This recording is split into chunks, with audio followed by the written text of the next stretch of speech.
In this video, I'm getting started with gardening for 2018, so stay tuned. Hello and welcome to another LifeOnOurHomestead.com gardening video. My name is John, and if this is your first time here, welcome. And if you want to learn more about how to grow a successful garden, click the subscribe button and the bell icon so you don't miss anything. It's the middle of March here, and in Utah, that means we are 9 weeks away from our average last frost. So it's time to wrap up our garden planning, buy the seeds, and get started with our indoor greenhouse production for the year. So in this video, I'm going to take you on the computer and give you a tour of our garden plan, timeline, and calendar. Okay, I'm in here in the Grow Veg program, and this is the program I prefer to use to lay out my garden. If you're interested in an overview of this program and its capabilities, I will link in the info card above, and also in the description below, a link to my video where I introduce Grow Veg. So quickly walking through our garden, we have raised bed gardens. Most of them are 8-foot by 4-foot boxes. And then as you can kind of see how I lay things out, I don't put any one thing next to anything else. That helps with disease resistance. If I lose a crop of my zucchini or my squash to squash bugs, hopefully they don't just jump to the next box and continue their feast. So I kind of move things around, and also I'm doing this based on last year's planting. What can go where is based on trying not to put like items in the same box. And so you see we have our peppers, watermelons, everything is kind of laid out into these boxes. Now some of these 8-foot boxes you can see over here on the right, I'm putting some like items, so some lettuce with some spinach because they won't take over each other too much, or I'm splitting boxes with peppers. I try and keep, especially with tomatoes, all the same cultivar in the same box, because 8 tomatoes plants in a 8x4 box means they're going to be climbing over the top of each other and around each other and under each other, and it becomes really hard to harvest just one type of cultivar if you're in this blended environment. And so I try and keep the cultivars the same. The only exception to that, like I said, is peppers. They don't crawl over each other. Lettuce, they're okay. And so where I have decided to combine some things, I'm combining them based on the fact that I know that they won't take each other over. Like the eggplants won't take over the carrots and the radishes won't take over the carrots. So that's how I'm able to interplant some things. Now with my onions, I am doing onions, but then I have a strip of this Tokyo long white bunching onions. I plan on intercropping and putting these onions kind of randomly throughout the box wherever there's space, because most of the onion growth, of course, is underground. And so I can leverage the open space above to be able to grow some other items. But you got to be careful when you do this. Like I said, one dominant plant does not take over the other. We have our cantaloupe and our honeydew. I'm going to do vertical gardening on these. That's why I'm able to put them in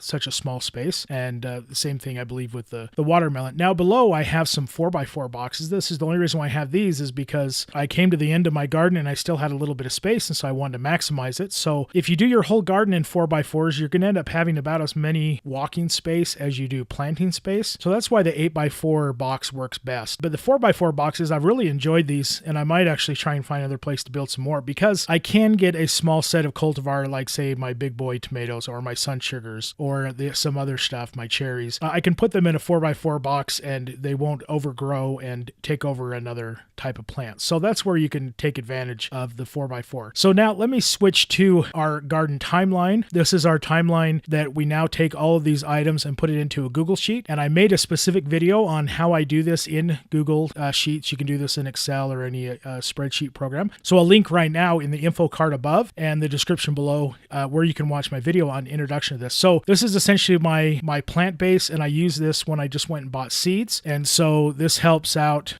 You can sort it by different ways. So right now I actually have it sorted by start week because I was coloring in the lines and making my calendar. But if I go over to, I actually have a new row here I put, this is just my sorting. So now I get everything back into my boxes. So what I do is I have a location, my vegetable, the cultivar, the source, if it's been purchased or where I got it from, quantity, the number I need. This helps me when I'm doing starts, my germination days, and my maturity, my soil temperature. And then I added these just recently: cost, how much is in the pack, either seeds or grams or milligrams, and then status purchase. That's just telling me that I bought it, and then start week. So I've recently put the cost and the pack in because it just seems like every time I go to buy seeds, I'm like, is this a good price? Is this what I paid last year? And so this will help me with this list. So what I do with this list is we'll take, for example, the tomato celebrity here. I'll highlight this row. So I bought them, it cooks. Here's my germination information. And then I've taken this and translated it into, this is my weeks that go back, counting back from my 0 week, which is the last frost, which is the 13th of May. And so I can count back and say 6 weeks before they go out, because they go out 2 weeks after last known frost. So I need to plant them. And so the light blue is my germination time indoor. My dark blue is growing indoor. And then my green is transplanting outside and growing. And then if you go down the line, it turns to orange, and my orange is expected harvest. Now, obviously with tomatoes, they come when they come, but other ones you're going to want to keep an eye on, because there is like carrots, you don't want to let them to go overgrown. Same thing with beets and radishes. You want to keep a close track on those expected harvest dates. So essentially what you can see with all these colors is I have gone through and identified every one of my cultivars and box locations, what needs to happen, either starting indoors, direct sow the brown. That's what the brown is. So my carrots, I will direct sow in the ground 2 weeks before last frost. I expect 14 days of germination. So there's my 2 weeks of germination. So then I plan on a growing period, and then I plan on a harvest period. Now you notice it goes back to brown again, because my carrots I'm going to succession plant. So I plan on planting them again as soon as I harvest, and then I'll repeat that process: germinate, grow, and harvest. Now stuff like carrots, this is real easy to do. A lot of times they'll say just plant every 2 weeks, start a new set every 2 weeks. And so, but I plan on filling up the box on the first round, and so I won't have the room to plant every 2 weeks, but that's a good one. You can do that too. So you can have a continual harvest of carrots throughout the year. And so maybe we'll try that in some pots this year. And so this is essentially my garden timeline. So at any point in the year, I can look and say what's happening on July 15th, the week 9 in the garden, and I can quickly scan down and see that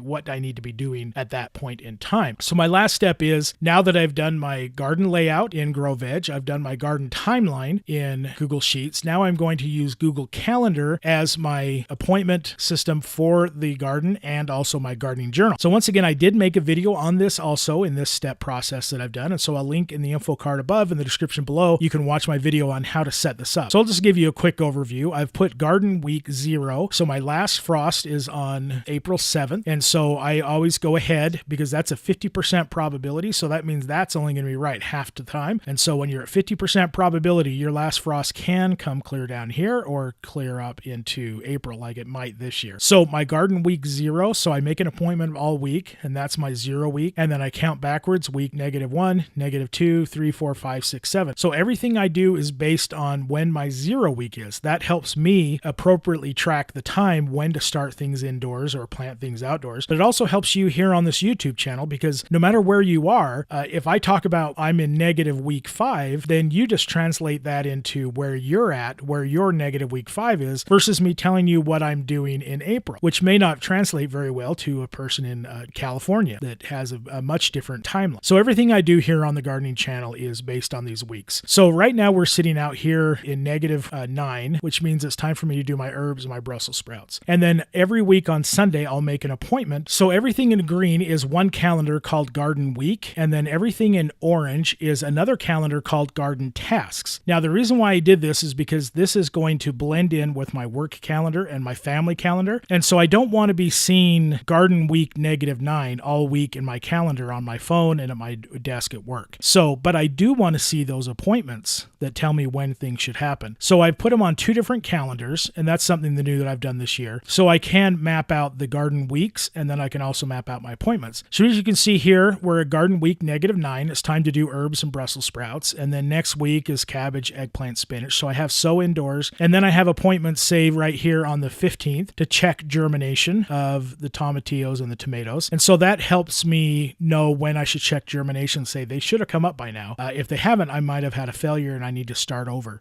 So I have sow indoors, sow outdoors. So I list off the items that I should be sowing outdoors, and then once again, check germination. So I put all these on purpose as all-day appointments on Sunday. Doesn't mean I'm going to be doing this on Sunday. It just means that when I plan my week, I can move this appointment to sow my peas outdoors. I can drag this now to say I'm going to do that on Wednesday. And so this is real easy to move these appointments around. So this also kind of helps to balance your load in the garden. So one thing I found is, we'll go back to week 6, sowing indoors tomatillos and tomatoes, and that happens to be about the same time you need to do your peppers. Well, I'm going to be quite busy doing all my tomatoes, and I don't want to be doing my peppers in the same week. Plus, I don't have that much space on my seed mats to be able to do all of it at once. So what I've done is I've moved back my peppers a week. So I'll share my Google Sheet, and so you can kind of see my timeline. That timeline doesn't necessarily mean it is the exact time when you're supposed to start the plants. It just means that's my timeline based on how much time I have in the garden. So I have moved things around in the garden to be able to help accommodate that workload. So like here, my herbs, some herbs way too early to be planting these herbs. However, most of our herbs are going to be in potted plants out on our patio or on our front porch. And the ones that aren't going to be, they're going to be in 2-foot by 2-foot boxes that will be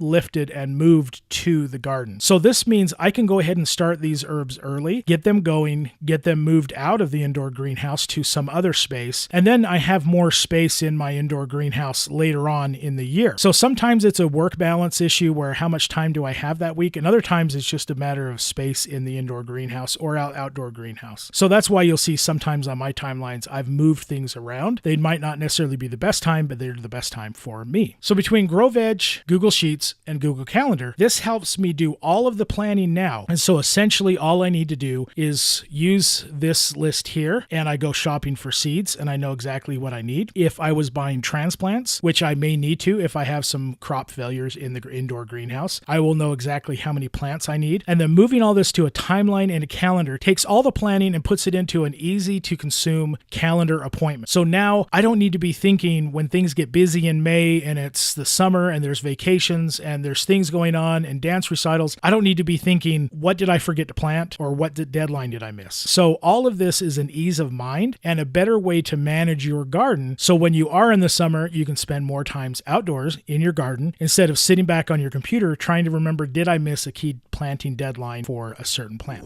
I hope you found this video helpful. If so, give me that thumbs up and leave a comment below and let me know if you have any questions about the decisions we made for our garden plan for this year. And if you haven't done so already, make sure you hit that subscribe button and the bell icon so you don't miss anything. So I'm John with lifeonourhomestead.com. Until I see you next time, get outside and enjoy your garden.